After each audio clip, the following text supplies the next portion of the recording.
Welcome to Down the River Podcast, Episode 3. My name is Landon Little. And this is Brent Clark. And today we're at Kekionga Cider Company over here on Gegline Road. And we are with one of the owners, Tyler.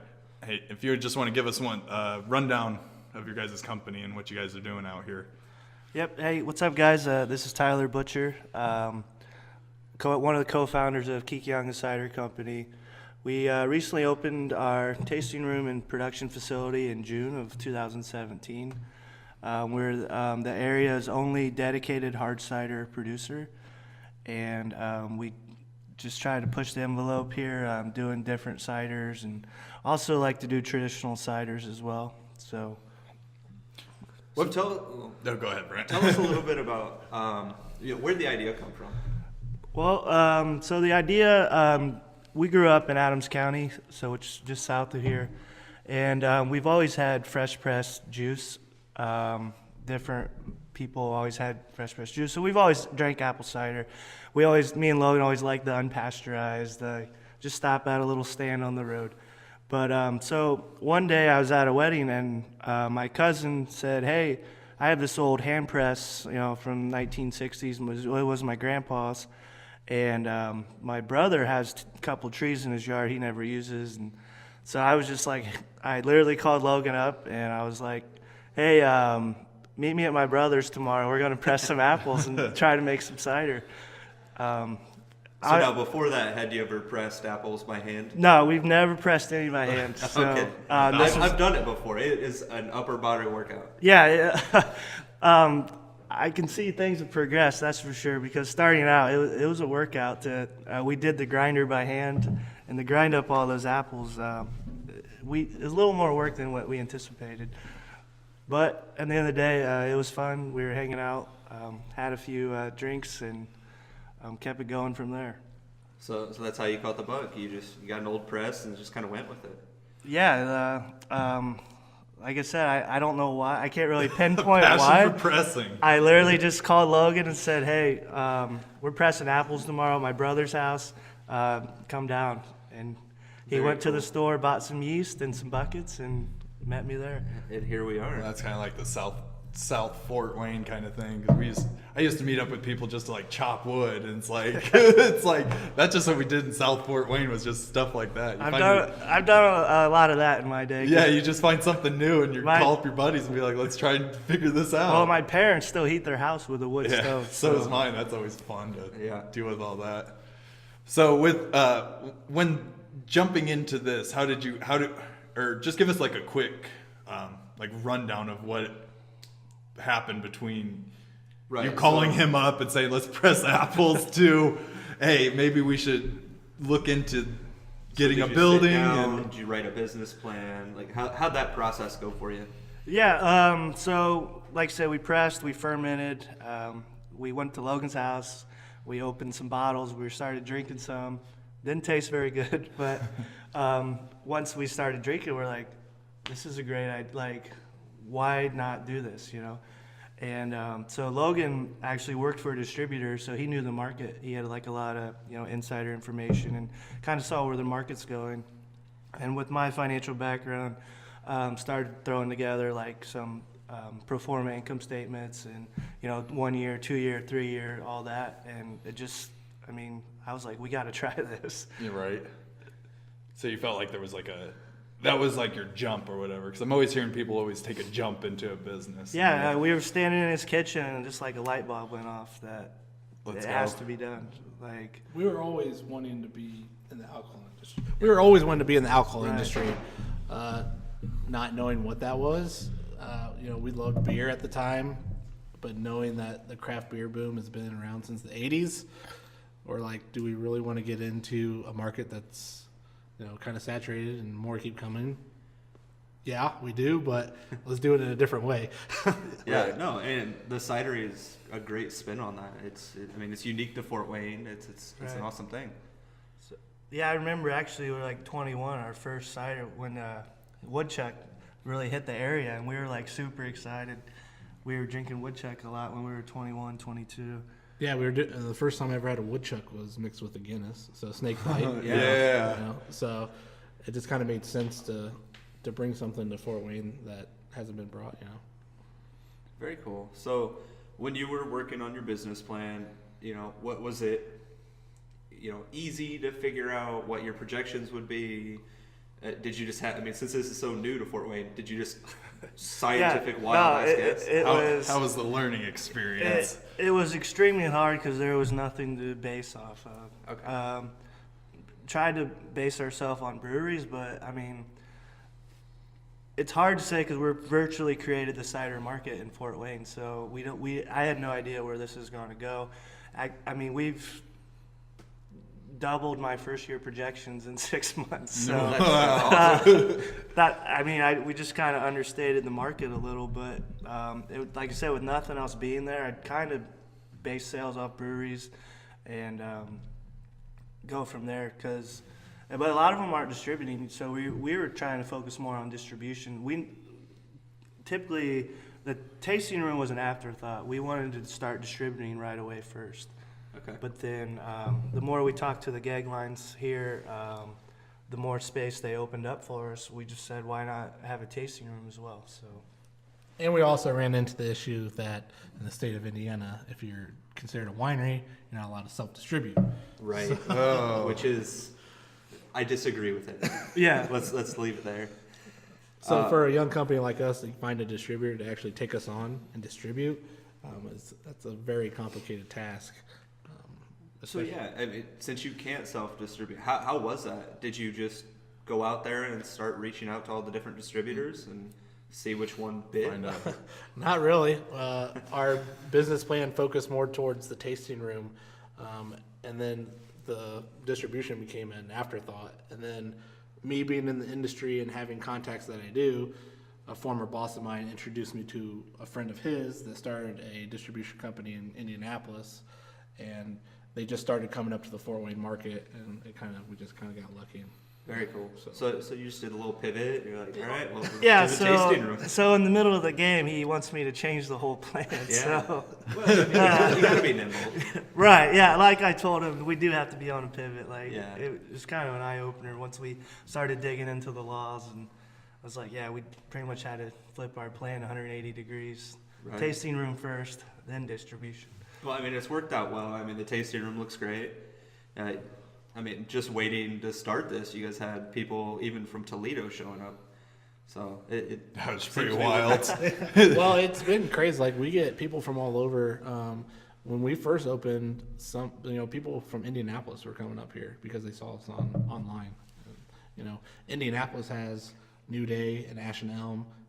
2 New Days is technically a meadery, but they do have cider, and Ash and Elm is a cidery. There's 2 of them in all of Indianapolis, and how many breweries are there? A ton in Indianapolis. Yeah, exactly. So you guys are even competing with the Indianapolis market at this point, being up in Fort Wayne. Cideries are fairly new in Indiana. They're big in Michigan. Ohio, there's not many. Illinois, there's not many. But Indiana's starting. We were well represented at CiderCon, which was in Baltimore just a couple weeks ago. So. Oh yeah, I saw that on your guys' social media. Yeah. Because I was going to try to see if we get you on earlier, or Brent said that, and then I was like, I think they're in Baltimore. I saw on their Instagram they were posting a bunch of pictures out there. Yeah, Logan had a nice work trip. Nice, yeah, I'm sure. Yeah, a lot of going to Vegas for a conference. Right. Gotta take a company work trip. Yeah, I don't think we're big enough for that, Landon. Yeah. Well, next year is Chicago, so yeah, it'll be a lot closer. A little closer. You guys all trying to go to that then? Yeah. Oh yeah, Hopefully. It's fun. It's a lot of ciders from. There was, I think, well represented. Canada was there, Mexico was there. We had a lot of European countries there. So it's starting to spread.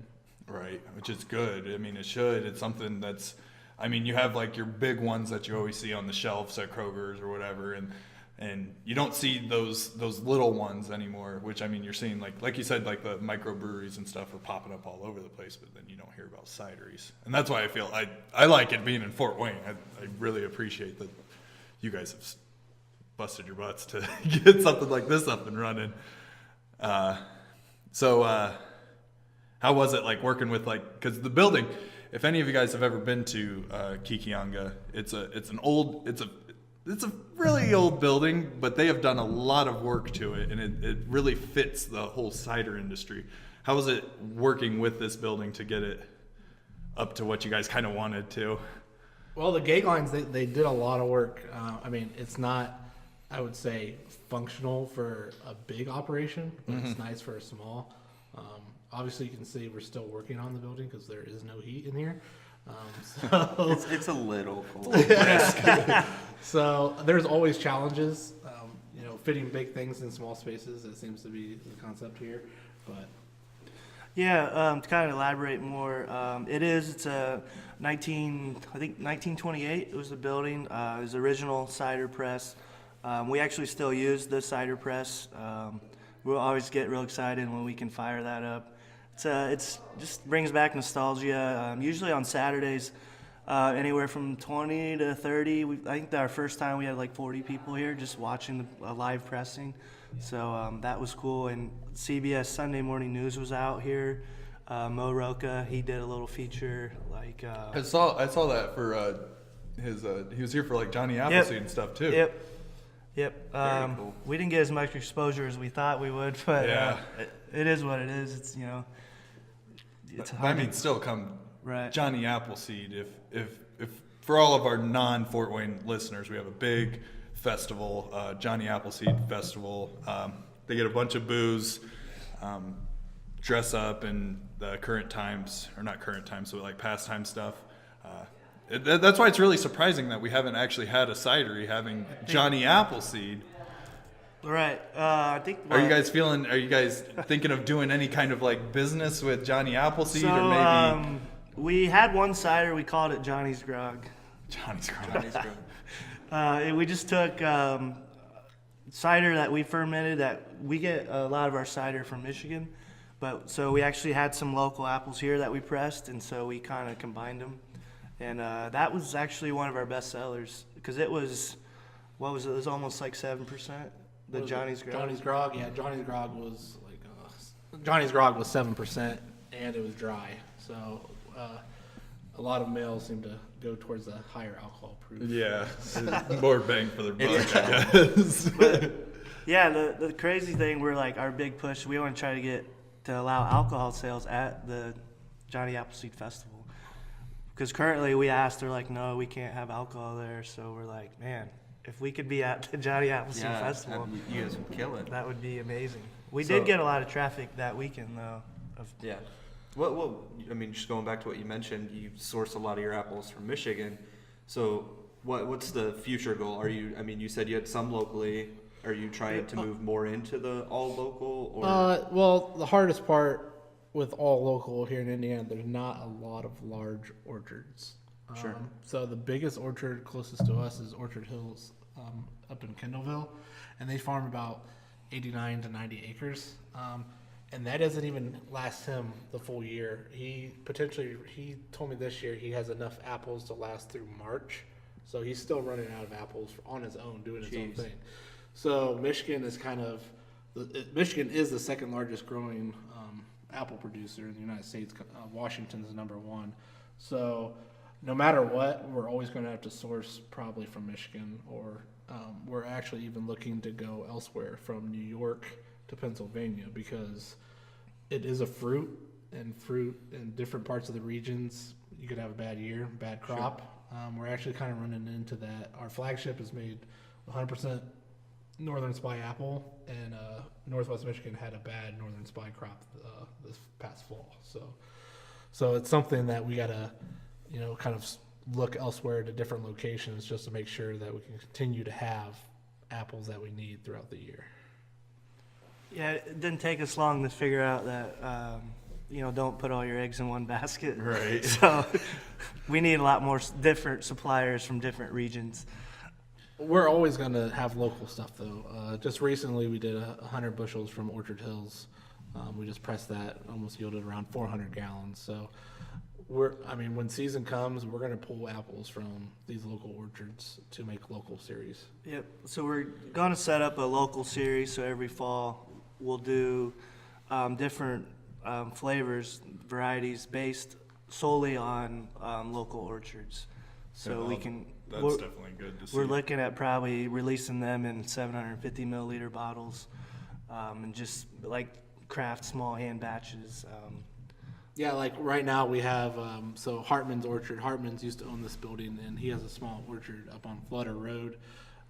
We did a pressing with some of his apples, and we're going to release the Hartman's blend here probably in March in 750 bottles. Nice. So it's going to be a dry cider, 7% alcohol.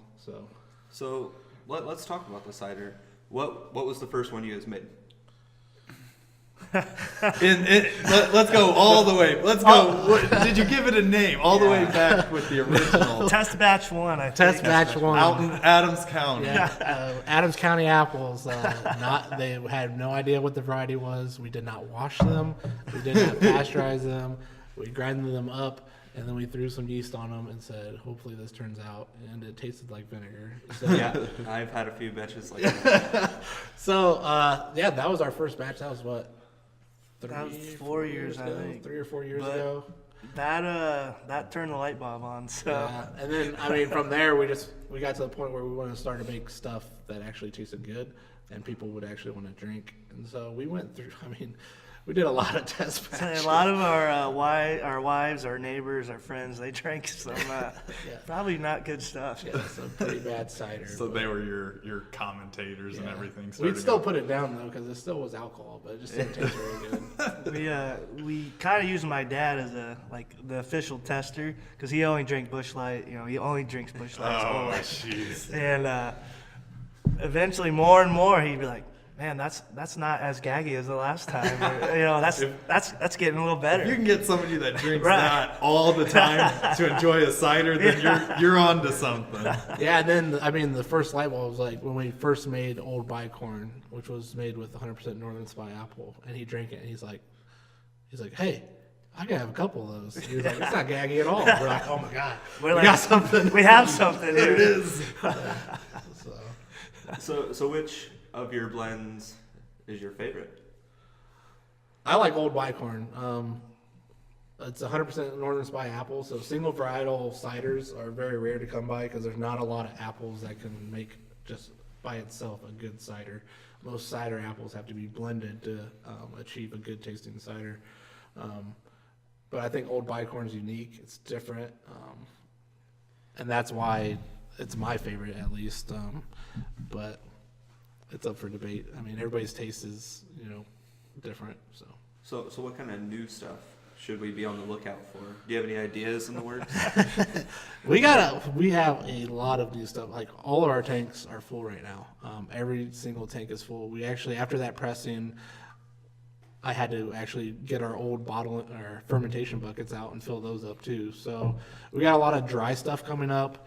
And then later this spring we'll have a lot of new fruity ones. And I'm real excited. We have our first whiskey barrel, so we're going to start our barrel aging program. And Actually starting it today. yeah, The barrel's been steamed. It's from Hotel Tango, so it's held their whiskey in there. We're putting 5 gallons of apple syrup, which also came from Orchard Hills, and then we're putting in a wine sap blend from Orchard Hills in there too. So Ooh, that should be delicious. and because part of our tasting room, the decor, we want to have this back wall behind us just full of whiskey barrels. yeah, that's something we're really going to expand on here in this next year. Is we're really going to step up our barrel aging program.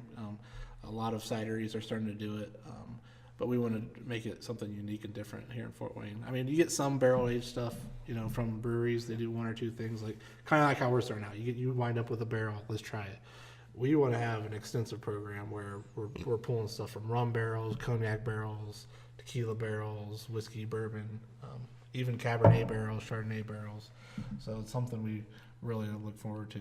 Well, and as long as they never change the single-use bourbon barrel laws, you guys should have availability. Yep. Yeah, right? So you guys crossing your fingers. Yeah. I know the bourbon guys are hating it, but Yeah, those dang laws. It's kind of funny that you guys said that you were talking about just trying to find that thing that works. And I was watching a TV show, which I'm sure you know what I'm kind of talking about, where they go out in the woods and make moonshine and stuff. And one of the things was you don't get that hit you don't get that that bestseller from not testing and seeing what tastes good and what doesn't taste Yeah, good? I mean, we have 2 flagships. The recipes always stayed the same, and they always taste the same. Everything else that we have rotating, I'm always twerking it, trying to make it a little better, taste a little different. We've had a hop cider. I think this is like our 3rd or 4th time being on tap. It's been different every time, just because I'm trying to find what is the best and what tastes the best.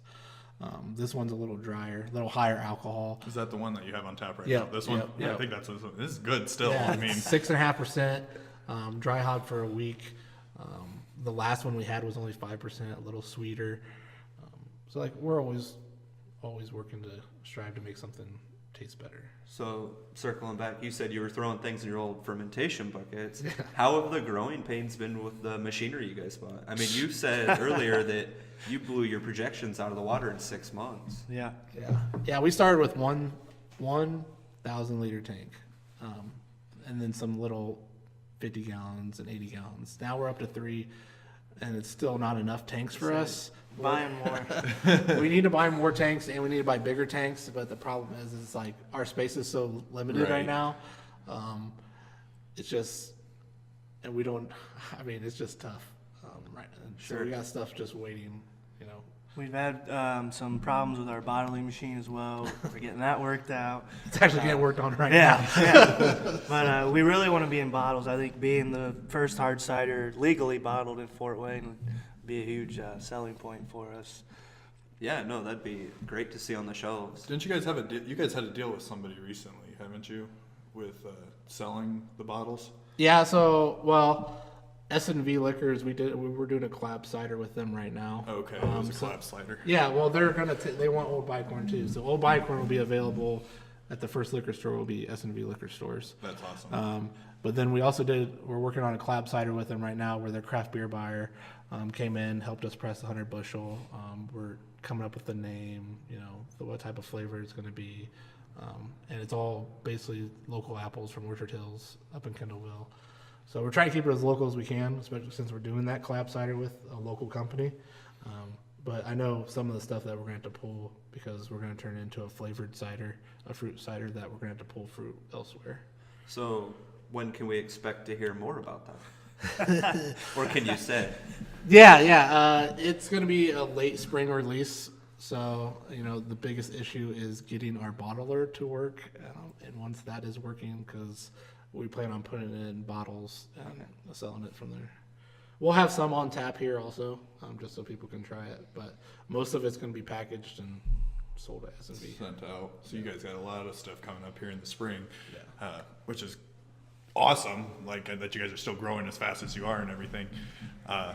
Did you ever expect? Because you said how long was it from Adams County in the backyard and barn to now? I think we're right about 4 years. 4 years. Did you ever expect that in 4 years you would be over here on Gegline Road in this facility that perfectly matches what cider? Honestly, like I said before, I had no idea where this was going to go. Just trying to throw together financial numbers was like a nightmare. Because that's my background, accounting, finance. So I'm just there's nothing to go off of. Try to do the Nielsen's. They do a trend of cider sales and all this, but it's not broken down per, craft. It's just the overall market where it's going. And but yeah, this, like I said, it's exceeded our expectations already. And we initially, I still work, but Logan works full time. So we were just gonna, this is our part-time job. Right. We didn't know there was that many cider drinkers in Fort Wayne. There was really no study out there. Because there was no cider to go drink at. Right, and I think we had a Facebook study done. It said there was only 9,000 people in Fort Wayne that liked a cider company on Facebook, something like that. So that's a pretty interesting analysis to go look at. Yeah, and we're kind of we think it should be higher than that. Right. I mean, if you go up to Michigan, there's so many cideries, and they're all great. And there's small towns. There's the big ones. Vandermill's huge, and Virtue Cider's huge. But they also have a ton of craft cideries. So we just really based upon that, and where we feel the cider market's going, it was more of a leap of faith than like a scientific. That we have all this background data that says we're right. going to be successful. And like I said, I tried to compare us to the breweries, but I mean, you can't even do that. I think everybody I know loves beer. Yeah. Even if they don't like it, they drank it in college. Like, Right. I don't know, when we started out, I don't think everybody loves cider, We always drank it. Like I said, we drank Woodchuck, and we did drink some Angry Orchard, and that's just kind of led to us making it. We're like, there's nothing around here. Like, I think you guys are making a little bit way better quality than what you're drinking that watered down stuff in right. college. So I appreciate they got a solid taste out of it. Right, yeah, and it's not loaded up with sugar and all that, but for them people watching their calories and stuff. I'm really excited about the future for us. I mean, I think we're just scratching the surface here. And like I said, the barrel aging program, and then once we start our local series, our hardest part has been so far really is just getting out there that, hey, cider is real. Like, it's a real, it's a real drink. Like, and it's not seasonal. It's not in the fall. Like, it's not a girly drink. Right. It's like everybody should come here and I feel that's try it out. part of the Midwest problem is they do feel like it is. Yeah, it's not, beer, dark beer, stouts. Oh man, it's like, okay, it's 2018. Come get some cider. Come down to Kekionga. And that's, in full disclosure, like, we still drink beer. Like, we still drink whiskey. We still drink. Yes. Right. Oh no. I drink a ton of cider. So some days, Switch it up. The new breweries opening, I always go check their stuff out, and they've all been really good. So. Yeah, because you said earlier that you're getting on taps and stuff now too. So people that are located in other parts of the city and they don't know if they should come over here and test it out or whatever, and it's a weekday, they can find you at certain breweries too on tap, which is amazing. Which is great, yeah, because they need another option. Like Hop River, they put us on tap, and we were ecstatic because we're like grand opening, right. But they also make really good beer, and like I said, I like their beer, and they like our cider. You know what I mean? Yeah. So it's like, it's not you have to pick one or the other. You can. Yeah, you can live in the same space with them. And it's nice to see your guys' apple wood tap handles all over town. Yeah, that's a great little thing. Yeah, we looked at the cost of like tap handles, like $100, $150. Oh, it's all terrible. fancy, and then you get Kekionga's little wood piece, and it's like, oh yeah, I know what that is. Yeah, that was part of our whole model was to be basically no debt. So we've raised enough cash for everything. We were going to wait until our next expansion. We'll have to get loans, but that was one big thing I was focused on. If we can raise the cash, why not just do it? And that's fantastic. I mean, if you guys cash flowed that all the way up till now without taking out that debt, I can't imagine anybody else who could have pulled it off. Right. Well, we were fortunate enough to meet the Gagline family because they had the building. One of the brothers, their cousins, sorry. So he was looking into starting a cider company actually a couple years ago. But like he said, he was getting older. He has 3 kids, and he has a pretty good catering company across the road. Sure. So he just kind of ran out of energy, and I think it was a good meeting for us. We sat down, and so we just included him as part of the business plan. He gave us some money, and his cousin gave us some money, but obviously the building was way more than just a place that they put some money in, remodeled it, and we're just renting it from. Yeah, they're great people. I know my girlfriend works over there at the catering company, and they're just phenomenal. And that they allowed you guys to come in here is just awesome because it's just great. And I think it's kind of a dynamic business plan too because they have the retail kitchen. So they have a retail kitchen in here. It's owned by their company. We have nothing to do with it. So it's kind of new, weird, but like, why not split a space? Because we don't make food. We don't want to make food. Yeah. We don't want to hire a chef. We don't want to build a menu, all this stuff. And so we're like, why don't we? They want to have a kitchen. We want to have a tasting room. Why not just work with them? Yep. Yeah, so that cuts the rent in half, cuts the utilities in half. I mean, you're bringing them money, they're bringing your money. Right. So it's a good I know the symbiotic markup relationship. on food is not as high, but also they got to look at, they're probably not spending any money on advertising or, like as a normal restaurant would. Sure. We're potentially bringing in like 80 to 100 people every Friday, Saturday. You know what I mean? Yeah. And So we can say we can bring in this many people. the if more you they just drink, cater. the more they eat. And I mean, It's Gegling's catering food. I mean, that's good. That's good right. stuff. It And helped us. that with the cider, it's just that, Once they have their kitchen open, it's going to help us tremendously to be like, oh, I think they got rated one of the best caterers Oh, in yeah, Fort Wayne. they're good. So it's kind of like a no-brainer for us. Like, yeah, eat Gegline's food and drink our cider, and basically we're treated like it's a permanent food truck. Yeah. right across the road. Well, now the kitchen right in our tasting room. Yeah. So let's talk about the tasting room. When are you guys open? So right now we're open Thursday, 5 to 7. Thursday, Friday, 5 to 7. Saturday, Sunday, 12 to 4 for growler fills only. But we're going to open up in March, the tasting room, whether it's 70 degrees or 30 degrees. So we're working on getting heat in the building, as we probably explained to you already. But March. And it's really not that bad in here. it's still chilly. It's a little chilly, but Yeah. But we're going to be, March, the tasting room will be back open, and it'll be our normal hours, which are, weekends we're open Saturday noon to 9, Sunday noon to 6, and then Thursday and Friday usually 5 to 9. Very cool. Yeah, we're excited for the weather to change. yeah. The state didn't approve our plans as fast as we anticipated. But Now, in the spring, summer, you're an open air tasting room. You're going to Yep. have, you got the press right in the middle of everything. You got the bar on the wall. It's a pretty cool It's location. a cool place. So you guys can come in and see.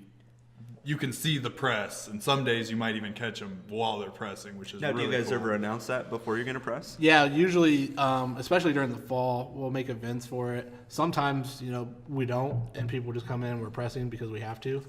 We basically during season, we started pressing for fresh cider and for ourselves the second week of September, and we were pressing usually 2 to 3 times a week up until the week before Thanksgiving. That's how much fresh cider we were also Very selling. busy. yeah, we actually just pressed in January when it was warm Yeah. out that one day.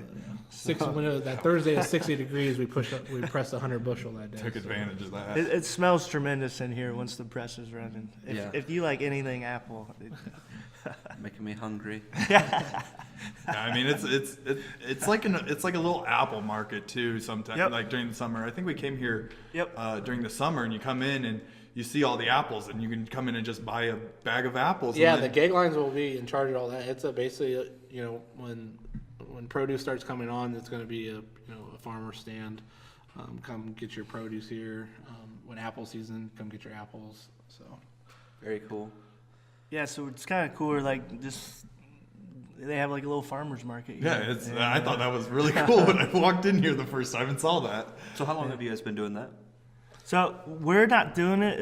Well, how long is it? Yeah. Yeah. So they've been selling produce here for years. yeah, basically that little upper room has been like an honor system produce Yep. since back in the day. Oh. I mean, eventually I think this year they're planning on having it staffed and manned fully throughout the hours though this time. Yeah, a lot of neighbors were upset because they thought we were taking away their produce. No, we came. We're like, no, we're always gonna have produce here. I came in, grabbed a bag of apples because I didn't see it, went and paid for that, and then I got a growler fill after I tried 2 or 3 of them. So Very nice. it might be an entrapment, but I enjoyed the entrapment. That was a lot of our first customers were people that were stopping to get produce, and they're like, "What are you guys doing?" We're like, "We're selling hard cider." Yeah. Okay.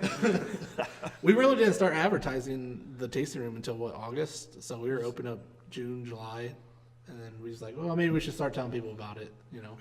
So, Yeah, one Facebook video changed it all. Yeah. I'm sure you guys would have probably still got. I mean, you guys are providing a quality product, and I'm sure Fort Wayne's a fairly small city, and word spreads fairly quick. And any chance somebody that lives downtown or near downtown can go out east to get a cider, I mean, Yeah, from downtown from here, it's like 10 minutes. Yeah, it took me 10 minutes. You Yeah, like to take 9:30 or whatever. yeah, or Lake. I think I'm probably gonna take Lake back, too. but yeah, it's a quick, nice, easy shot. Yeah, and we really want to get like a bike rack because the trail system's really close. Yeah, too, right so, over there. Really try to get some of that traffic here as well. Very cool. Well, thanks, guys. I mean, it's an interesting business. I never thought I'd see cider in Fort Wayne. I mean, it just, Yeah, and 5 years- especially coming out of nowhere like you guys did. 3-4 years ago. Yeah, I it's thought. just CiderCon gave a lot of good, useful data saying that in 2016 cideries popping up kind of plateaued and there wasn't a lot coming on. Right now, registered cideries, I think there's only like 800 and some. Wow, Take That's that compared very to small. 6,000 some breweries. Yeah. So it's a growing market, and a lot of states are doing good things to try to get people to use that state's apples too. So like New York actually has a farm license for cideries that if they use only New York apples, they can basically sell their stuff anywhere. Like you can literally get with like another cidery and you can start a farmer's market anywhere and sell your cider. So if like two of you are together, it could be considered a farmer's market and you can sell it. That's pretty. All right, well, Yeah, I know what we're doing. yeah, and it's great for Fort Wayne to have this many breweries and a distilling company and a cider company now. I was like Grand Rapids. They're like 200,000 people, and they have way more breweries. Tons. And it's like, I mean, we're 50,000 people more than them, and Yeah. they're blowing us out of the water. Yeah, I went up there the fall before we opened because they had a bunch of cideries, and just in Grand Rapids alone, I stopped at 7 cideries. So, That's pretty cool. Michigan people are, Yeah, they're a little precise on what they know what they like when it comes to. well, thanks, guys. Yeah, do you guys got anything you want to Yeah, plug or drop the website. website, Facebook, address, where you at? Facebook? Let us know. I'll check. I mean, Facebook and Instagram is where we do most of our stuff. Our website's a little lacking, but so if you want up to date stuff, check Facebook for sure. I personally found them on their Instagram. They post pretty often on there.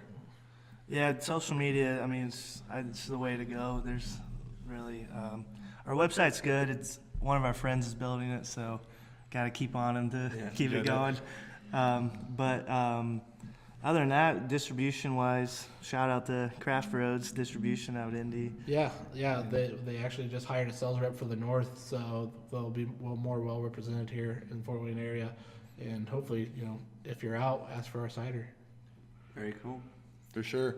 Well, if you guys don't know about the east side, it's over off of Gagline Road. You'll see Gagline Catering Company. It's a big red building, correct? Yeah, it's red tannish. It's like a red tan. It's right across the street. Maysville Road. Maysville Road. My bad. I've been saying Gagline the whole time. I think I just caught it. It's Maysville Road. we- Right by just search Gagline Reception Hall. The landmark is Gagline Catering, Gagline Reception. Yeah, Maysville Road. Maysville Road. Maysville Road. Maysville Road. Yes, it's up off of Maysville Road, across from Gagline Catering. You can find it. You can Google it. It'll come up. That's how I Signs got right here on the today. road. You can't miss it. Search Kekionga Cider Company. Heck yeah, we're excited for All right. 2018. Yeah, big things coming. Thanks a lot, guys. Thank you. Thank you. Hey guys, thank you for listening to the podcast. I hope you really, really loved it. You guys know we are trying to bring our best to the podcast. So whether you are walking your dog, traveling to or from work, or just cleaning the house, I hope this brought just a little bit of value to your day. Since we are new, it would be greatly appreciated if you could share this or just tell a friend about us. Thank you guys.